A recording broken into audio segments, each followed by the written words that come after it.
বন্ধুরা, good morning বন্ধুরা। এই যে সকাল সকাল রান্নাঘরে কোমর বেঁধে ঢুকে পড়লাম। এই ডিমের ঝোল হবে, ডিমটা ভাজা হচ্ছে। এদিকে মাছ ভাজা হচ্ছে।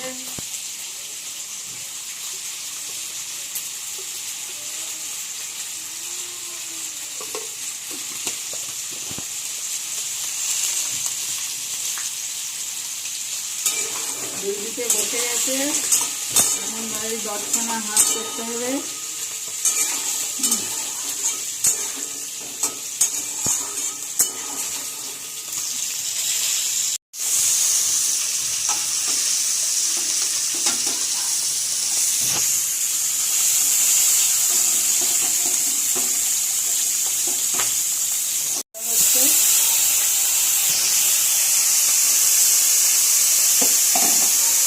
করলা মাছের ঝাল হবে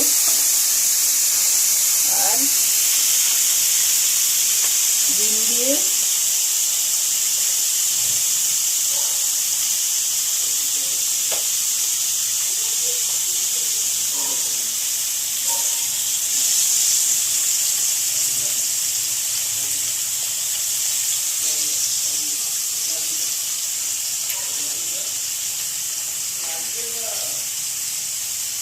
ডিমগুলো আমি একটু ভেজে নিচ্ছি। ডিম দিয়ে চিংড়ি মাছ দিয়ে ভাপা হবে।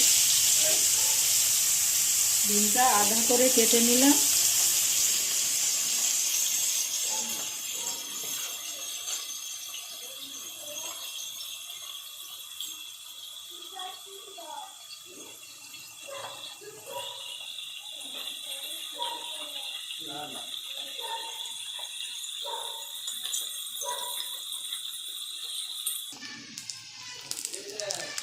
ভাজা হয়ে গেছে, এই উঠালাম।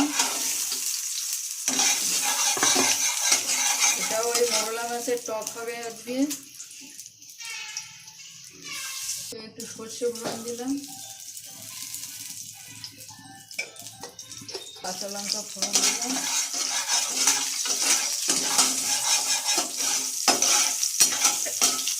আমাদের এই নন স্টিকের কড়াইটা খারাপ হয়ে গেছে, কিনতে পারছি না।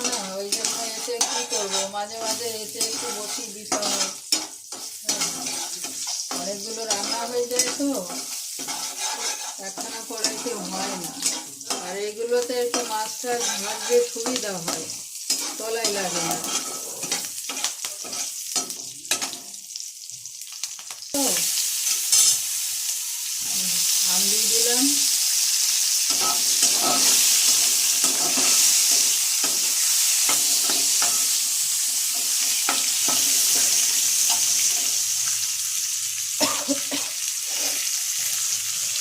এই মোরলা মাছ দিয়ে, মোরলা মাছ আর এই আমের টক খুব ভালো লাগে।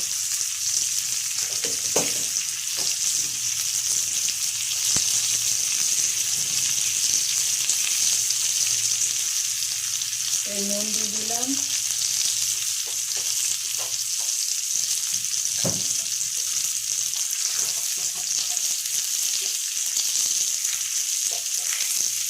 এই হলুদ দিয়ে দিলাম। এই একটু চিনি দিয়ে দিলাম।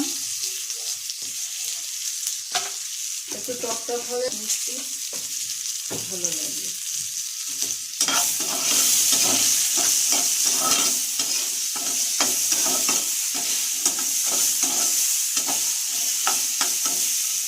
জল দিয়ে দিলাম।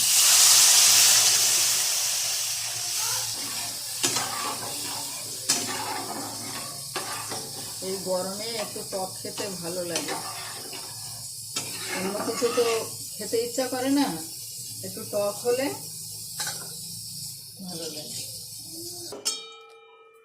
এই ডিমগুলো ভাজা উঠিয়ে নিলাম। এবার আমি তোমাদের ডিম আর চিংড়ি মাছের ভাপা, ডিম দিয়ে চিংড়ি মাছ ভাপা। এবার আমি সর্ষে লঙ্কাটা বেটে নেব চিংড়ি মাছ আর ডিম ভাপানির জন্য।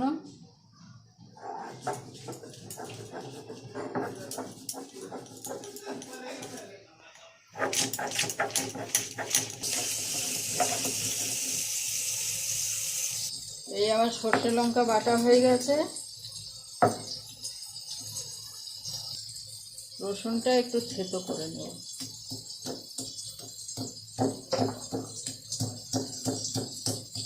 এই যে চিংড়ি মাছ ভাপানো হবে, এই দেখো বড় বড় চিংড়ি মাছ, বড় বড় চিংড়ি মাছ এইগুলো, এই চিংড়ি মাছগুলো দিলাম।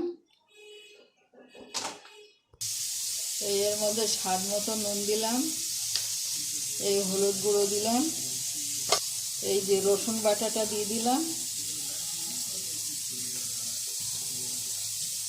রসুনটা থেতো করে রেখেছিলাম ওটা দিয়ে দিলাম, পেঁয়াজ কুচি দিয়ে দিলাম,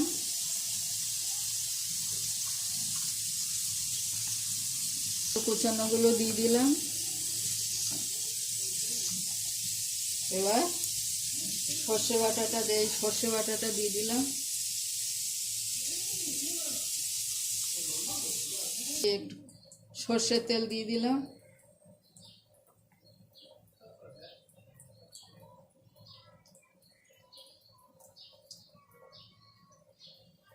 করে মাখিয়ে নেব।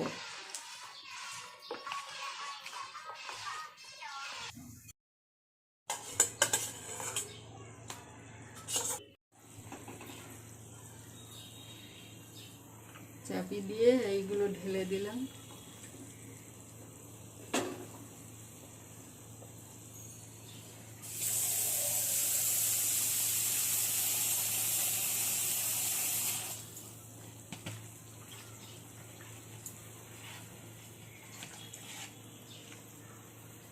একটু জল দিলাম,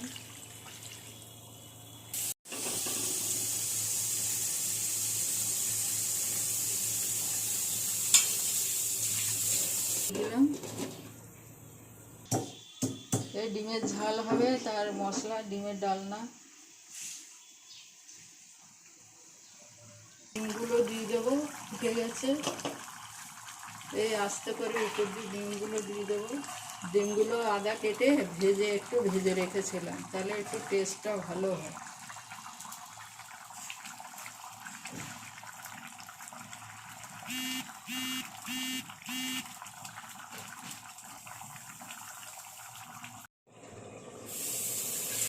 এটা ডিমের ডালনা হচ্ছে।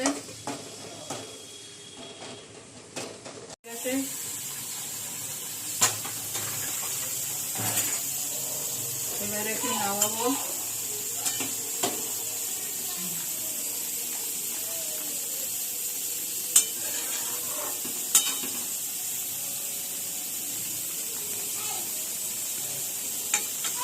লাগলো তোমরা কমেন্ট করে জানাবে। চিংড়ি মাছ দিয়ে ডিম ভাপানো, হ্যাঁ, কমেন্ট করবে।